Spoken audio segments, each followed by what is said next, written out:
आकाशवाणी गोरखपुर से प्रादेशिक समाचार।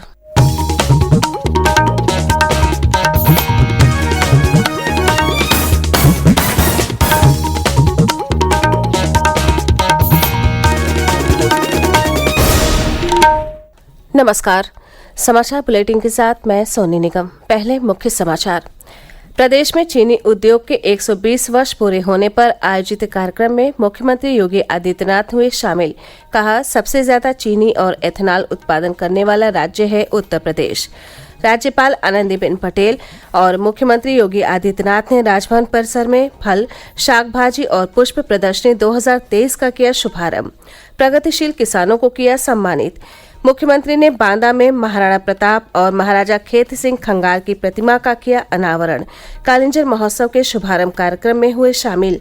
और प्रदेश भर में श्रद्धा, भक्ति और हर्षोल्लास के वातावरण में मनाया जा रहा है महाशिवरात्रि का पर्व।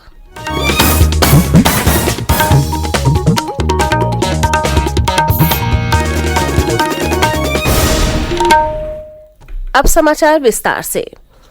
प्रदेश में चीनी उद्योग के 120 वर्ष पूरे होने के मौके पर आयोजित कार्यक्रम में मुख्यमंत्री योगी आदित्यनाथ ने कहा कि 120 वर्ष पहले प्रदेश में पहली चीनी मिल तत्कालीन गोरखपुर जिले के देवरिया में लगी थी। आज 121 चीनी मिलों के साथ उत्तर प्रदेश देश का सबसे अधिक चीनी मिलों वाला राज्य बन चुका है।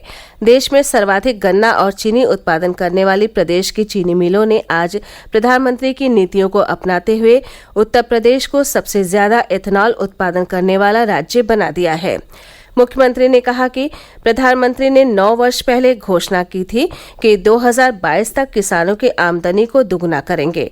मैं गर्व के साथ कह सकता हूं कि उत्तर प्रदेश में ये फलीभूत हुआ है।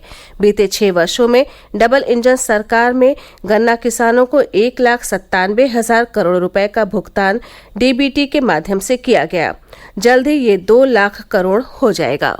उत्तर प्रदेश का किसान आज लगभग दुगनी आमदनी प्राप्त किया है। हमने पिछले 6 वर्ष में 1,97,000 करोड़ रुपए का गन्ना मूल्य का भुगतान सीधे गन्ना किसानों के खाते में किया है। और मैं तो चाहूंगा, मैं गन्ना विभाग से कहूंगा, जिस दिन 2 लाख करोड़ रुपए का गन्ना मूल्य का भुगतान हो उस दिन भी एक समारोह जरूर करवाइएगा। 2 लाख करोड़ केवल गन्ना किसानों के खाते में सीधे जाए तो कोई सामान्य बात नहीं है। ये चीजें दिखाती हैं कि किसानों की आमदनी को बढ़ाने के लिए प्रधानमंत्री जी के विजन के अनुरूप सरकार कार्य कर रही है। ऐसे ही हम लोगों ने धान और गेहूं के क्रय को लेकर के, दलहन तिलहन को लेकर के भी अनेक कदम उठाए हैं।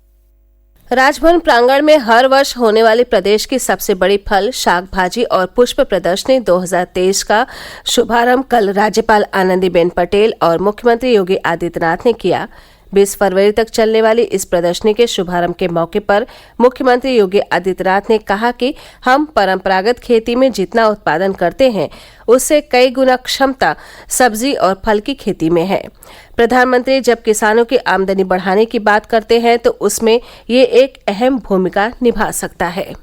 देश के अंदर जो बात उत्तर प्रदेश के कृषि किसानों, अन्नदाता किसानों के बारे में फिट बैठती है, वही स्थिति औद्यानिक फसलों के बारे में उत्तर प्रदेश के किसानों के बारे में देखने को मिलती है। उत्तर प्रदेश के अंदर कृषि जीडीपी में भी हमारे अन्नदाता किसानों का एक बड़ा योगदान है। 25% केवल औद्यानिक फसलों से ही कृषि जीडीपी में योगदान देने वाला कोई किसान है तो उत्तर प्रदेश का किसान है। इस अवसर पर प्रगतिशील किसानों को सम्मानित किया गया। प्रदर्शनी में कुल 48 क्लास और 628 वर्ग में प्रतिभागी हिस्सा ले रहे हैं। प्रदर्शनी कल से जन सामान्य के लिए खोल दी गई। पहले दिन आम लोगों के साथ कई स्कूलों के विद्यार्थी भी यहां पहुंचे। राज्यपाल ने छात्र छात्राओं से उनके अनुभवों के बारे में बात की। राज्यपाल ने विद्यार्थियों को जल और अन्न बर्बाद न करने का संकल्प दिलवाया। उप मुख्यमंत्री ब्रजेश पाठक ने कल फिरोजाबाद में सामुदायिक स्वास्थ्य केंद्र का निरीक्षण किया और उसके बाद पर्यटन मंत्री जयवीर सिंह के निवास पर पहुंचकर उनकी मां के अकस्मात निधन होने पर संवेदना व्यक्त की। उप मुख्यमंत्री ने कहा कि प्रदेश सरकार बेहतर स्वास्थ्य सेवाएं दे रही है और निःशुल्क इलाज किया जा रहा है, जिससे इलाज के अभाव में कोई जानी नुकसान न हो। श्री पाठक ने कहा कि भारत में उत्तर प्रदेश आर्थिक मोर्चे पर नंबर 1 पर है। प्रादेशिक समाचार आप आकाशवाणी गोरखपुर से सुन रहे हैं। ये समाचार बुलेटिन हमारे YouTube channel AIR news Gorakhpur और ट्विटर हैंडल AIR News_GKP पर भी उपलब्ध है। मुख्यमंत्री योगी आदित्यनाथ ने कल बांदा जिले में महाराणा प्रताप और महाराजा खेत सिंह खंगार की प्रतिमा का अनावरण किया। इस दौरान उन्होंने महाराणा प्रताप और महाराजा खेत सिंह खंगार के कृतित्व और व्यक्तित्व के बारे में प्रकाश डालते हुए कहा कि महाराणा प्रताप को जब 28 वर्ष में राजगद्दी मिली तब न चित्तौड़गढ़ उनके पास था न ही मेवाड़। आखिर में रण क्षेत्र में उतरकर ही अकबर से उन्होंने चित्तौड़ छीन लिया। जब जब स्वराज और स्वराष्ट्र की बात होगी तब तक महाराणा प्रताप को याद करना होगा, उनके विचारों को नई पीढ़ी तक पहुंचाना होगा, तभी हम अपने देश का सही निर्माण कर सकेंगे। खेत सिंह खंगार पृथ्वीराज चौहान के साथ मिलकर विदेशी आक्रांताओं का सामना कर रहे थे। शौर्य और वीरता के इस वीर ने महोबा के स्वतंत्र राजा की पहचान दी।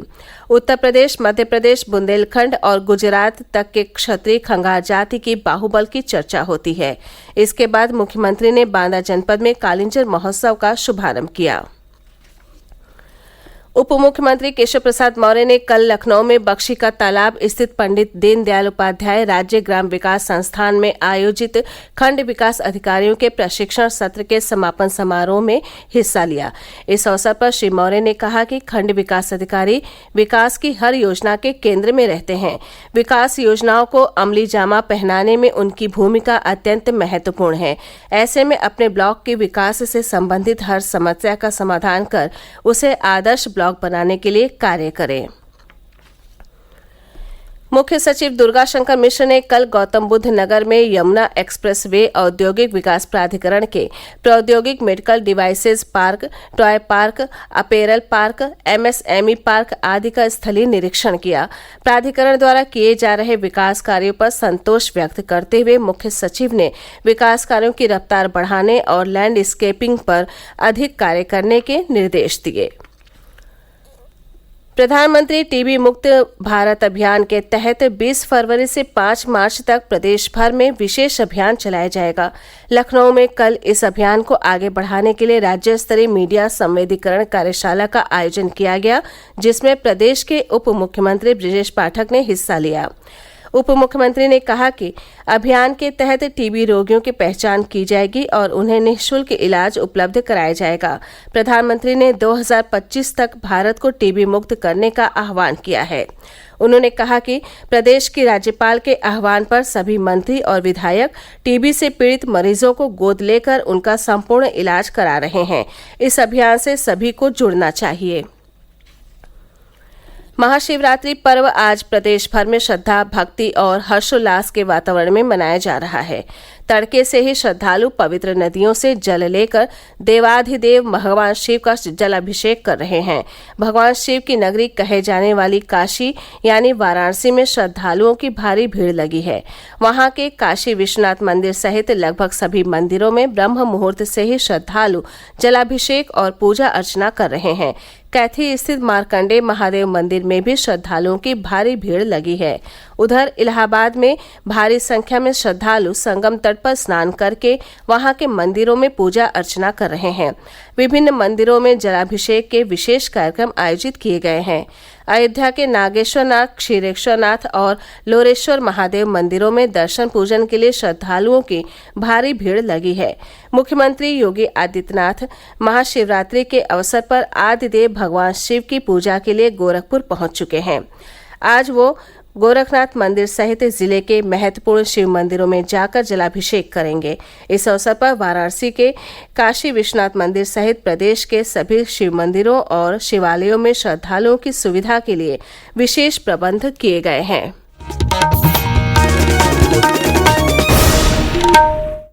अंत में मुख्य समाचार एक बार फिर।